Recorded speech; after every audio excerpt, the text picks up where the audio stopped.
Hello students, this is Nirmalendu Nirmal. We are going to continue the chapter 8, SCF and LCM. And this is the part 3 of this chapter. Already we have learned many things related to this chapter.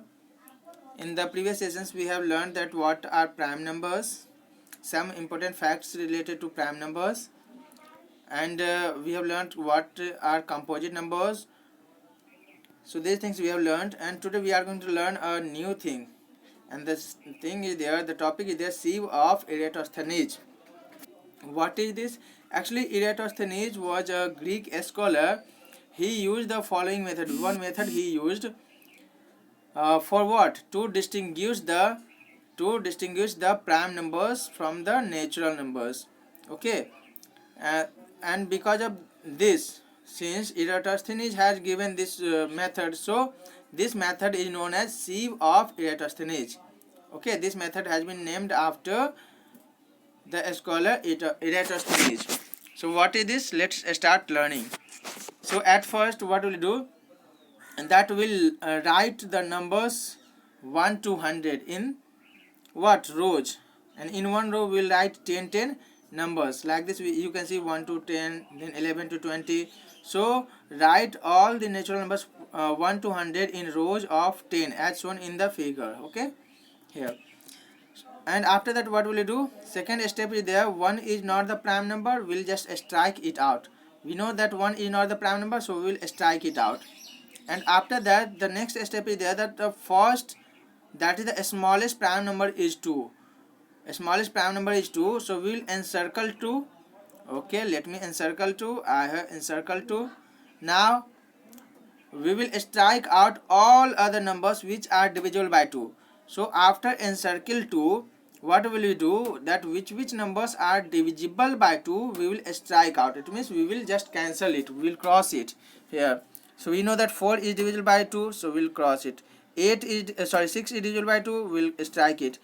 Then 8, then 10, 12, 14, 16, 18, 20, 22, 24, 26, 28, 30. So these numbers are divisible by 2. So like this up to 100.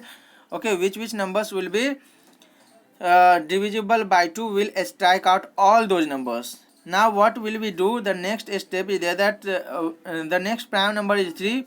We will encircle 3. All the time we will encircle the prime number. So we encircle 3 also, and after that strike out all the other numbers which are divisible by 3. So now we'll encircle 3. After encircle 3, which numbers are divisible by 3, we'll strike it out. So here 3 we have encircled. Now we know that 6 is divisible by 3, so 6 will strike it, but it is already struck out because it is divisible by 2 also, so no need to do again. Now 9 is divisible by 3, so we'll strike 9 out. Okay, again 12 is already struck out. Again 15 is also multiple of 3. 15 is divisible by 3, so we'll strike out 15. Then 18 is already struck out. Then 21. So like this up to 100, which numbers are divisible by 3, all those numbers we will strike out. We will just cross it. Okay, cross those numbers which are divisible by 3. Again we'll move to the next step. What will we do? Next prime number is 5, so we will encircle 5. What is the rule? That we will encircle the prime numbers. So 5 is the prime number, then we'll encircle the 5. Okay, and after that all those numbers which are divisible by 5 will strike out those numbers. So here 5 is the prime number, so we will encircle it, and after that all the numbers which are divisible by 5 will strike out, like 10. So 10 is already stacked out, no need to do again. 15 is already stacked out. 20 is already stacked out. 25 is divisible by 5, so we'll stack it out. 30 is divisible by 5, it is already stacked out. Now 35 is divisible by 5, so we'll stack it out. 40 is divisible by 5, so we'll stack it out. So like this up to 100, which numbers are divisible by 5, we will what will you do? We'll just strike out them. Got it? and like that we will adopt the same steps. We will adopt the same steps for 7, for 11, for 13, and so on. It means we will encircle the prime number and we will strike out the number which are divisible by that prime number. Again we will encircle next prime number. Again we will strike out all those numbers which are divisible by this prime number. We will encircle the prime number. Again we will strike out all those numbers which are divisible by this prime number. So we will keep on doing this thing one by one, okay, up to 100, until and unless all the digits are either encircled, all the numbers are either encircled or striked out. So like this we'll do up to 100. Then what will you get? That few numbers are encircled and many numbers are crossed. So now which numbers are encircled? Actually all the numbers which are encircled, like these, all these are prime numbers. Okay, all these are prime numbers. And which are just crossed, they are composite number, except one is a special number. We know that because one is neither prime nor composite.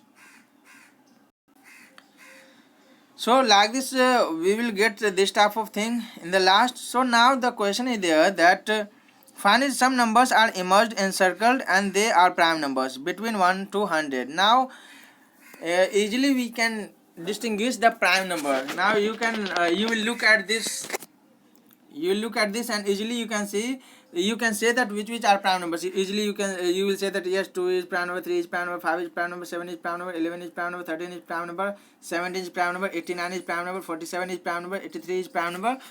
So like this we can easily distinguish the prime numbers and composite number. We can separate the prime number and composite number.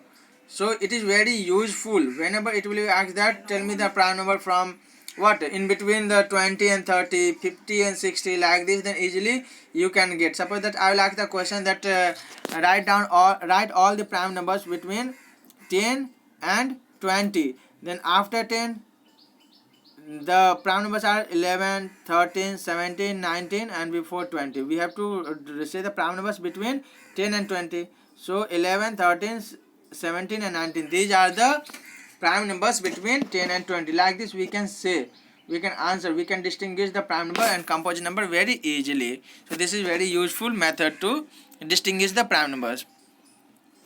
Now we will know that what are prime factors.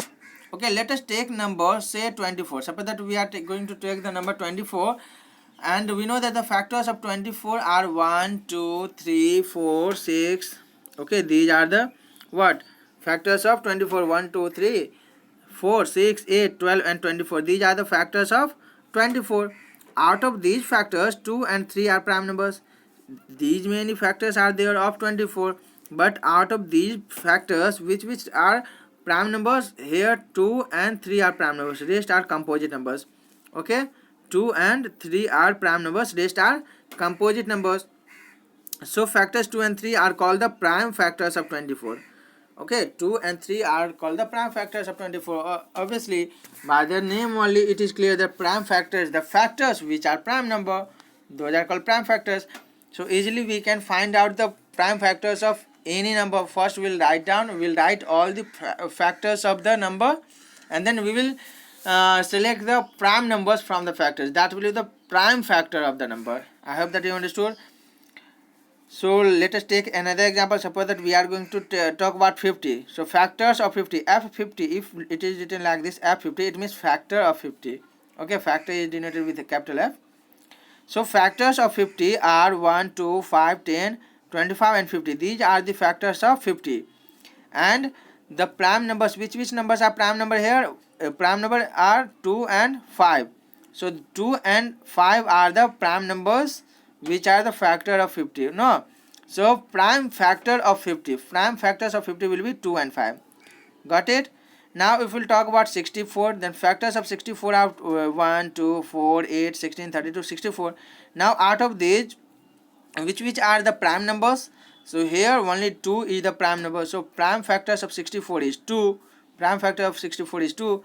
P dot F 60 or 64, like this it is written. It means prime factor. F stands for prime and F stands for factor. Prime factor of 60, like this.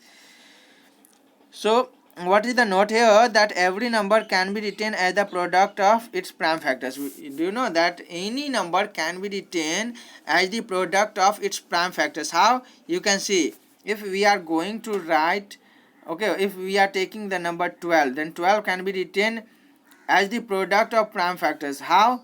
Like this, 2 into 2 into 3. Okay, if you multiply, then you'll get 2 to the 4, 3 is 12, and 2 and 3, 2 and 3 are the prime factors of 12. 2 and 3 are the prime factors of 12. So any number can be written as the product of its prime factors. Like here 52, 54. So 54 also can be written as the product of its prime numbers. You can see here 2 into 3 into 3 into 3. So like this we can write any number in the form of product of its prime numbers. So already means all the things of the chapter, means first part has been completed for this. Means first part means I want to say that all the things for the exercise 8a has been discussed in these 3 sessions. So now your homework day is there. You will get the assignment today. For home assignment you will do the work, and you have to do the all the questions of exercise 8a. Okay, all the questions of exercise 8a. I hope that you are able to do now all the questions, because everything has been explained. So then this much only, all of you. Bye, have a nice day.